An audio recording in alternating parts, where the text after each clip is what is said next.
Penske, again, looked extremely dominant. Like to be honest, I know that it was a very close fight for pole. David Malukas was really strong. Felix Rosenqvist was really strong. But there's still something about the way your guys' cars drive that looks wildly different to like what David Malukas had, because he's almost hitting the wall and trying to qualify on the front row. You guys are smooth as silk, right? Smooth as silk. Did you guys feel like what you had at Gateway? Because again, in the race, it looked like the three cars that were literally in a completely different zone than the others were the Penske cars. Did you feel like it was a bit like Iowa back in the day when you guys were complete dominance? Did it kind of have that vibe? A little bit. I would say less so compared to Iowa because there was a lot of other really good cars. Like if you're asking me my assessment, and I'm not just saying this because this is your show, but like you looked really good. I saw a couple onboards back. You guys looked very strong. You were kind of strong right out of the gate. Ericsson looked really good. I thought he was super strong in the beginning. Pato was definitely going to be a threat the entire race until he had his issue. So, there was a lot of people across the board that looked good on the night. I think what made it most entertaining was, one, we had 2 lanes, which was incredible. They actually held in pretty well. They weren't full 2 lanes, but they were like partially there for most of the race. And then the second thing was people kind of got on these divergent strategies, right? Or the strategies did diverge. And then because you were able to go somewhere, you had the cars that were running fast, just able to pass people. And it made the race fun and entertaining. And I think even if you wanted a battle for the lead, like the track was producing that. So not quite Iowa level, but a lot closer, which I think surprised everybody. Yeah, I didn't even answer your question about our cars. What? No, it's fine. I didn't answer your question. I will it doesn't answer look that. Fair, honestly. Yeah, no. It looks fascinating. No, our cars there's a were lot very of wheel good. movement. Like for example, yes.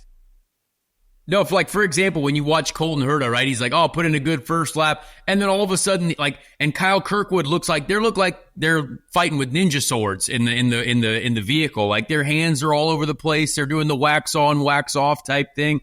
Like it's wild. And again, everyone is kind of able to produce close to the same lap time because it was a very tight fight for pole. But then when you look at the race, like again, I got lapped about 100 million times because I had no rear floor on the car anymore. So I got to see you guys when you come past me. And I'm like, wow, there's like Penske. And then David was there. And then it was like, okay. And then you guys, what I noticed too, you mentioned 2 lanes. I thought 2 lanes were active on the starts and restarts. Yes. But you guys were literally running lane 2 and 3-4. And it looked very simple. And I actually did not know that was happening. When I saw you come by later in the race, you guys were up in that second lane. And I don't know how that was possible because every time I got up there, I thought I was going to die. But that has to be why you guys are so good. You spread out the workability of the racetrack and you can kind of go where you need to go because that's how you make passes and that's how you get through traffic. Yeah, I mean, look, I saw some other guys using it. I saw you use it on restarts. I see what you're saying, though. No, I definitely like throughout the stint is different than on the restarts when they sweep. But our cars are super good. I mean, people ask us, they always ask me, like, why are you guys finding such success on ovals? And I mean, this, you can't hide behind deficiencies on the ovals. Like the car has to be doing the right things at the right time. It's got to be comfortable to you. You can't outwork the thing like a road and street course where you can make up some of the difference on the oval. You have to be doing a good job and you have to drive the car, but if the car is not doing it, it's kind of hard to will it. So our cars have always been really good. Your point about we do have a distinctive difference. Like if you watch our onboards, the philosophy of our race cars and that the way they produce grip and then the way they feel as far as the feedback to the steering wheel, it's really different than what you see on the grid. It is. And sometimes there's negativity that comes from that. That's what I would say to temper that discussion. But, when it's working, it does work very well. I think our short oval package has been super stellar over the last 5 years. Almost anywhere that we take it, any surface, it seems to work very well. So it's a credit to the team. They've worked really hard on that. They've maintained that form. And it's nice. It's nice when you show up and you have a great car underneath you. It makes us look better. It makes our job easier. Yeah, I mean, I would say when it's on, you guys are on times 1,000. But obviously, if it was like that every weekend, you guys would win every race. But that's not been the case this year, right? It's been very competitive. It's been a very close championship. Ganassi's been very good as well. But yeah, when you guys see it, when you guys have it on these short ovals, it's very impressive to watch. Let's talk about spinning, because that was right in front of me. Witnessed it with my eyes. I hit the wall there in practice the night before. I did the exact same thing you did, just trying to stay up high. I would say that, like, when you were trying to go around that car in front of you, probably a bit of a surprise that you got checked up like that and you had to go there. But getting the car spun around and then, all right, okay, we're back in the game already. I mean, did you think kind of all hope was lost at that point, or were you like, oh, no, we're good, this is fine? When I was spinning, I thought all hope was lost. Like, for a momentary second, I got very lucky. Like, that's the only way that I can describe it. I was where I spun, the exact moment was just kind of perfect as far as luck. The thing corrected itself. It maintained RPM. Like, I didn't lose the engine. I could get going again, and I didn't really lose much out of it. So I was like, just put new tires on this thing. It'll be fine. That is what happened. I was trying to get around Palou. You saw it, and he checked up in the middle of the corner, and I wasn't expecting it. I had to make a correction to get out of his way. Otherwise, I would have gone over the top of him. And it put me about half a car width too wide. And so, that's why I wasn't worried about it either. I was like, I'm so lucky that it didn't hurt the car, and we could just keep going. I knew the car was still underneath me after that.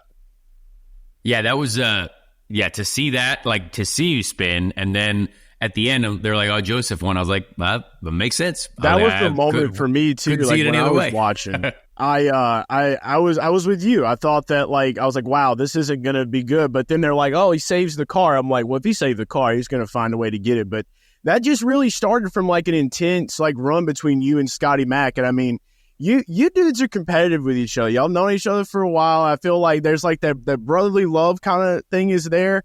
One thing about brotherly love that I wanted to talk about, have you talked to William Power after that race? He seemed like he was a little aggravated at you, maybe on that second to last restart. I gotta say, Will... He tweeted me. He actually responded to one of my Instagram comments today talking about you being a 100-meter dash runner, too, which, out of the blue, I don't think Will Power has ever commented on anything I've had on Instagram, so that was very funny. Everyone's on Twitter today, huh? Yeah, I wasn't on that. I'm not on there, so I missed all that. But Will Power is by far one of my favorite humans on the planet. I think most people feel that way about him in the paddock. Look, he is all in, and when the action is going, you're going to get full intensity from Will Power in the moment. But you give Will 10, 20 minutes, he's like just the complete opposite. I mean, he comes back down to kind of earth and is present. And, I think it was, first off, it was tough what happened because, last thing that we want to see from our team is that car not make it to the finish. So it was a really terrible result for us as a group because, he got knocked out at the end. So he was very frustrated immediately. And I totally get it. He's in the championship. He lost a ton of points because of it.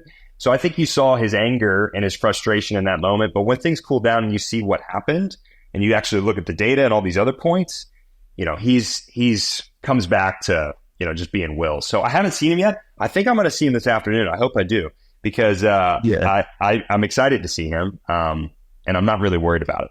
There's gonna be like nothing ever happened. Like he's one of those people that like he takes it all in at like 1,000%, and then like it's able to wash out very fast. Like he's living in real time. You know what I'm saying?